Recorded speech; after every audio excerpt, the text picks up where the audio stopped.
সিলেটের এই পুণ্যভূমিতে যেখানে আমাদের শুয়ে আছেন আমাদের বরেণ্য আলেম উলামা হযরত শাহজালাল, হযরত শাহপরাণ, এই পুণ্যভূমিতে আজকের এই জনসভার সম্মানিত সভাপতি আমাদের মাঝে আজকে উপস্থিত হয়েছেন।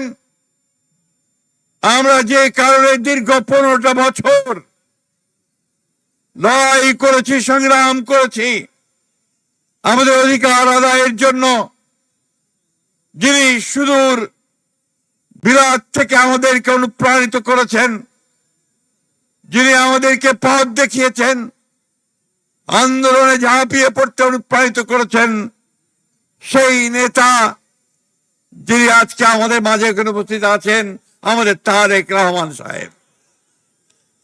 বন্ধুগণ, আজকে আমি আল্লাহর কাছে শুকরিয়া আদায় করতে চাই যে আল্লাহ তাআলা অশেষ রহমতে আজকে আমরা তাকে এখানে আপনাদের সামনে মুক্ত অবস্থায় আমাদের নেতৃত্ব দেওয়ার জন্য আমরা এখানে তাকে পেয়েছি। বন্ধুগণ, একই সঙ্গে উপস্থিত আছেন তার যোগ্য সহধর্মিনী, যিনি নিজে আমাদেরকে পথ দেখিয়েছেন, আমাদের ডাক্তার জোবাইদা রহমান।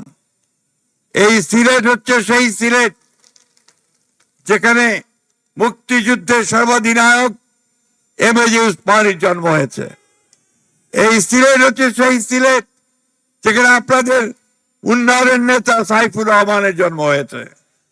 এই সিলেট হচ্ছে সেই সিলেট যে অন্যায়ের বিরুদ্ধে, আধিপত্যবাদের বিরুদ্ধে লড়াই করতে গিয়ে গুম হয়েছেন ইলিয়াস আলী সিলেট। বন্ধুগণ, দীর্ঘ 15 বছর এই দেশের মানুষ গণতন্ত্রের জন্য প্রাণ দিয়েছে, মিথ্যা মামলা খেয়েছে, গুম হয়েছে, কিন্তু কখনো মাথা নত করেনি। বন্ধুগণ, আপনাদের এই মাঠে অনেকবার আমাদের গণতন্ত্রের মাতা, আমাদের সকলের মা, যে তার সারাটা জীবন লড়াই করেছেন গণতন্ত্রের জন্য, সেই মহিষী নেত্রী দেশনেত্রী বেগম খালেদা জিয়া অনেক এখানে এসেছেন। আজকে বারবার সেই কথা মনে পড়ছে। সময় কম, আমি পুরো সময়টাই আমার নেতাকে দিতে চাই। শুধু আপনাদেরকে এইটুকু বলতে চাই, বন্ধুগণ, সব সময় মনে রাখবেন যে বাংলাদেশ জাতীয়তাবাদী দল যে সৃষ্টি করেছিলেন আমাদের স্বাধীনতার ঘোষক শহীদ প্রেসিডেন্ট জিয়াউর রহমান বীরুত্তম, তার মূল দর্শনটাই ছিল বাংলাদেশি জাতীয়তাবাদ। তার দর্শন ছিল উন্নয়ন। ওই পতাকা তিনি তুলে ধরেছিলেন, আর সেই পতাকা পরে দেশনেত্রী বেগম খালেদা জিয়া বহন করে নিয়ে গেছেন। বন্ধুগণ, আজকে সেই পতাকা আমার নেতা তারেক রহমানের হাতে। বন্ধুগণ, আজকে এই পতাকা নিয়ে তারেক রহমান শুরু করেছেন আপনাদের এই সিলেট থেকে তার যাত্রা। এই যাত্রা হচ্ছে আগামী দিনের বাংলাদেশকে নতুন করে সাজানোর যাত্রা। এই যাত্রা হচ্ছে তারেক রহমানের চিন্তার মধ্য দিয়ে, পরিকল্পনার মধ্য দিয়ে সত্যিকার অর্থে একটা গণতান্ত্রিক সমৃদ্ধ বাংলাদেশ গড়ার যাত্রা। বন্ধুগণ, আমরা বিএনপি সবসময় যে কথাটা আমরা বলি যে আমরা কি উদারপন্থী গণতান্ত্রিক দল, আমরা পেছনে ফিরে তাকাই না, আমরা সামনের দিকে যাই।